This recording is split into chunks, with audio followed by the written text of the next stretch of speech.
Surat pernyataan ini, yang ketiga ini kan, adalah tambahan dari surat pernyataan pengakuan utang pertama yang dibuat tanggal 2 Januari 2017 dengan dana pinjaman sebesar 20 miliar ya. Jadi pengakuan utang 1 20 miliar.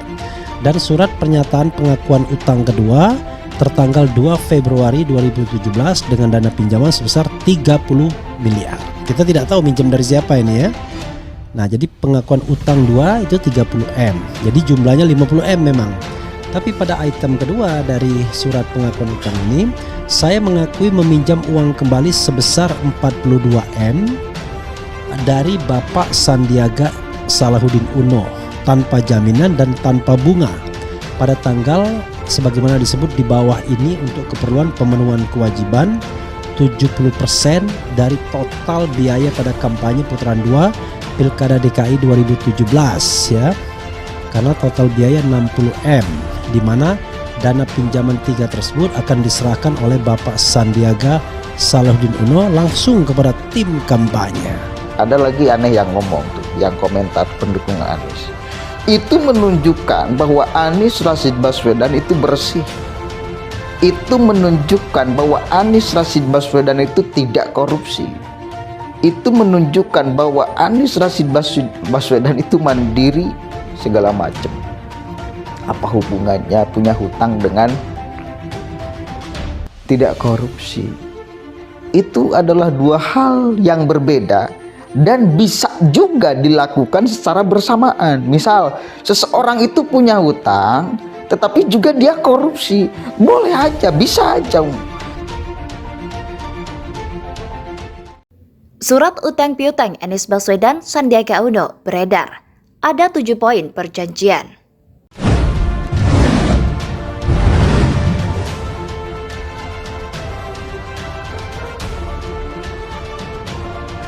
Ada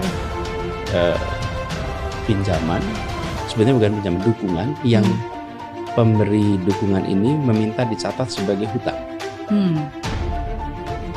Jadi dukungan yang minta dicatat sebagai hutang.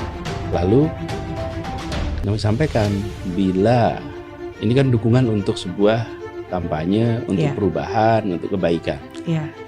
Bila ini berhasil, maka itu dicatat sebagai dukungan. Bila kita tidak berhasil dalam pilkada, maka itu menjadi hutang yang harus dikembalikan. Jadi itu kan dukungan tuh. Nah, siapa penjamin yang menjamin? Pak Sandi. Jadi uangnya bukan dari Pak Sandi. Itu ada pihak ketiga yang mendukung. Kemudian saya menyatakan, saya ada surat pernyataan hutang. Saya yang tanda tangan. Dan di dalam surat itu disampaikan, apabila pilkada kalah, maka saya berjanji, saya dan Pak Sandiaga Uno berjanji mengembalikan. Dan saya dan Pak Sandi, yang tanda tangan saya, apabila kami menang pilkada, maka ini dinyatakan sebagai bukan hutang dan tidak perlu, jadi selesai. Itu bentuk dukungan ya, dan sudah selesai. Betul. Jadi itulah yang terjadi.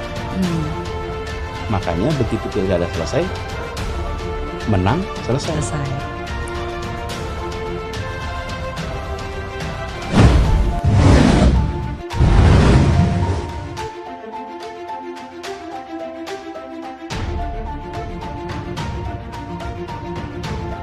Kabar adanya surat utang Anies Baswedan ke Sandiaga Uno senilai 50 miliar rupiah sempat menggegerkan publik. Soal surat utang ini awalnya diungkap oleh Wakil Ketua Umum Partai Golkar, yakni Erwin Aksa. Pernyataan Erwin dilontarkan dalam YouTube Akbar Faisal Unsensor yang diunggah pada Ahad 5 Februari 2023 lalu. Kepada Akbar, Erwin mengatakan jumlah utang diberikan Sandi kepada Anies kurang lebih sebesar 50 miliar rupiah. Menurut dia kala itu untuk maju putaran pertama Pilkada DKI, keduanya sedang tertatih-tatih. Adapun utang ini diperkirakan Erwin belum lunas hingga saat ini. Tempo mendapatkan salinan dokumen berisi surat perjanjian utang tersebut. Surat ini berjudul Surat Pernyataan Pengakuan Hutang 2 dan ditandatangani oleh Anies di atas materai 6.000 pada 6 Februari 2017.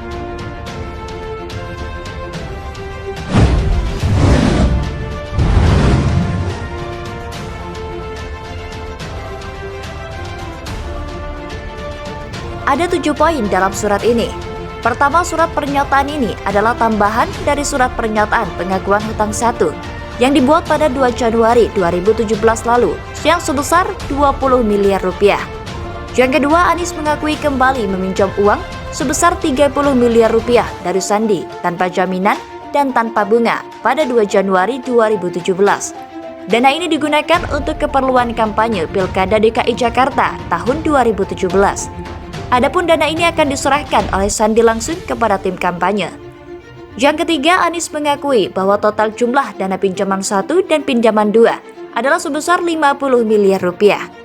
Lalu kemudian yang keempat, sebagaimana dana pinjaman 1, Anies menyatakan mengetahui bahwa dana pinjaman 2 itu berasal dari pihak ketiga. Sementara itu, Sandi menjamin secara pribadi pengembalian dana pinjaman 2 ini kepada pihak ketiga. Yang kelima, Sandi mengetahui bahwa dana pinjaman 2 bukan untuk kepentingan pribadi Anies, melainkan untuk dana kampanye Pilkada DKI 2017.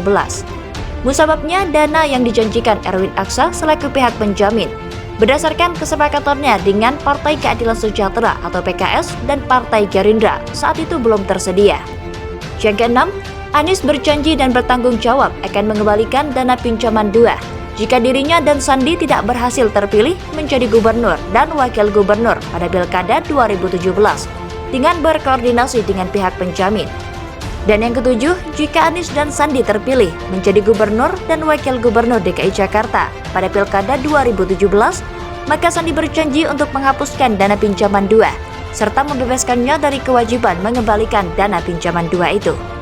Adapun mekanisme penghapusan dana pinjaman 2 akan ditentukan kembali berdasarkan kesepakatan antara Anies dengan Sandi.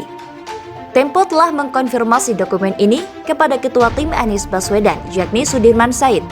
Namun hingga berita ini ditulis, Sudirman tak kunjung bersahut. Pun dengan staf Sandiaga Uno, Yuga Aden setali 3 uang. Sementara itu, Ketua Harian DPP Partai Gerindra, Sufmi Dasko Ahmad, mengaku tak tahu menahu soal dokumen tersebut. Dia mengatakan turut mendapatkan dokumen serupa, namun dia tidak bisa mengkonfirmasi kebenaran dokumen tersebut. Terus terang, saya awalnya tidak tahu bahwa ternyata ada perjanjian seperti ini, seperti yang Pak Sandi bilang, bahwa kemudian banyak yang nge-share. Saya cuma bilang bahwa saya tidak tahu, kata Dasko saat dikonfirmasi pada Jumat 10 Februari lalu. Dasko mengatakan dirinya belum pernah lihat perjanjian tersebut, sehingga ia tidak bisa memastikan kebenaran surat perjanjian itu. Saya juga belum pernah lihat perjanjiannya, sehingga kalau dikonfirmasi, apakah ini benar apa enggak, ya saya nggak tahu, ujarnya.